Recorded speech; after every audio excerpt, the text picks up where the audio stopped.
اللہ تعالیٰ بتاتا ہے تمہارے آگے پیچھے حفظہ، حفاظت والے جو ہیں فرشتے چلتے ہیں.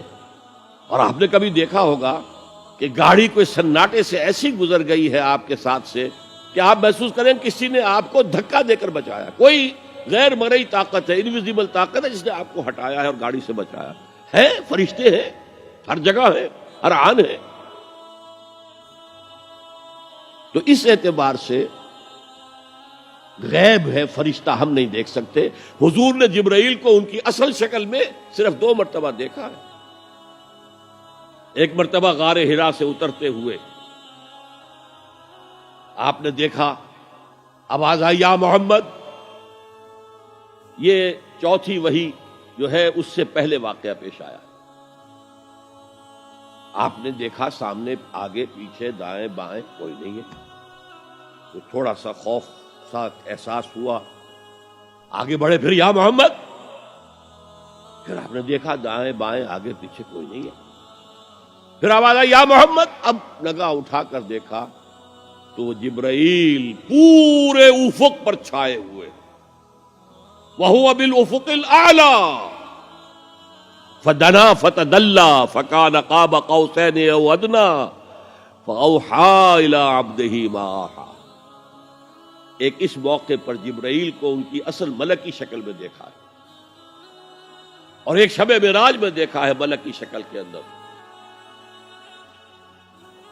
تو باقی تو ہر دفعہ حضرت جبرائیل یا تو وہی ہے تو اس میں جبریل فرشتہ نظر نہیں آ رہا، وہ تو روح الامین، روح محمدی پر نزول کر رہا ہے، نازل کر رہا ہے قرآن. ان آنکھوں کا اس میں کوئی دخل ہے ہی نہیں، ان کانوں کا اس میں کوئی دخل نہیں. شاید میں نے آپ کو ایک شعر بھی سنایا تھا جگر کا، جو میں حیران ہوا کرتا ہوں کہ کس عالم میں ہوں گے اس وقت جگر جب کہ انہوں نے یہ شعر کہہ دیا. واقعہ یہ ہے کہ وہ بہت شراب پینے والے تھے، لیکن جب شراب سے توبہ کی ہے انہوں نے تو پھر جو شاعری انہوں نے کی ہے وہ بڑی پاکیزہ شاعری. اسی میں ہے یہ شعر، نغمہ وہی ہے نغمہ کہ جس کو روح سنے اور روح سنائے. وہ نغمہ قرآن روح الامین نے سنایا، روح محمدی نے سنا صلی اللہ علیہ وسلم وعلیہ الصلوۃ والسلام. یہ نظم بڑی عجیب ہے. جہل خرد نے دن یہ دکھائے. جہل خرد انسان کے عقل کی جاہلیت، جدید فلسفے، جدید نظریہ. ویسے تو سمجھا ریشنلائزیشن ہے، ریشنلزم ہے، عقلیت ہے جہالت. جہل خرد نے دن یہ دکھائے، گھٹ گئے انسان بڑھ گئے سائے. اسی میں یہ شعر ہے، نغمہ وہی ہے نغمہ کہ جس کو روح سنے اور روح سنائے. بہرحال حضور نے جبرائیل کو اصلی شکل میں بھی دیکھا ہے. وہ غیب میں ہے یا نہیں ہے؟ شب معراج میں آپ نے کیا نہیں دیکھا؟ جہنم کو دیکھ لیا، جنت کی سیر کر لی.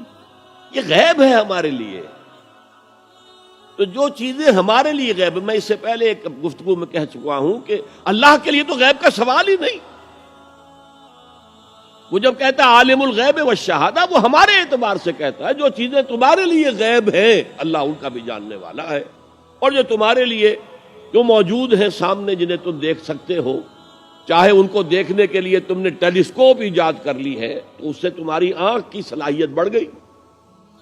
اگر مائکروسکوپ ایجاد کر لی ہے تو اس سے بھی تمہاری آنکھ کی صلاحیت بڑھ گئی ایک اعتبار سے.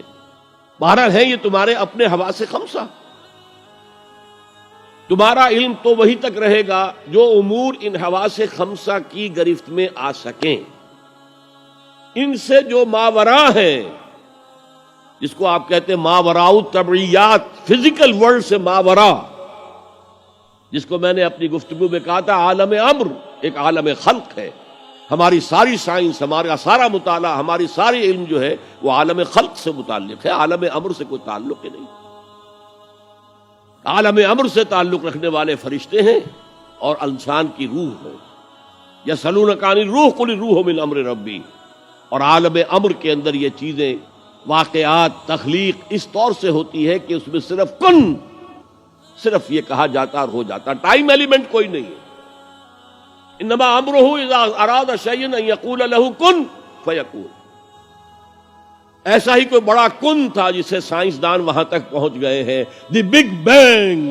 کوئی بہت بڑا کن تھا اللہ کا جس سے کہ اس عالم خلق کا خليل بالقرآن هو إمامنا على هداية الله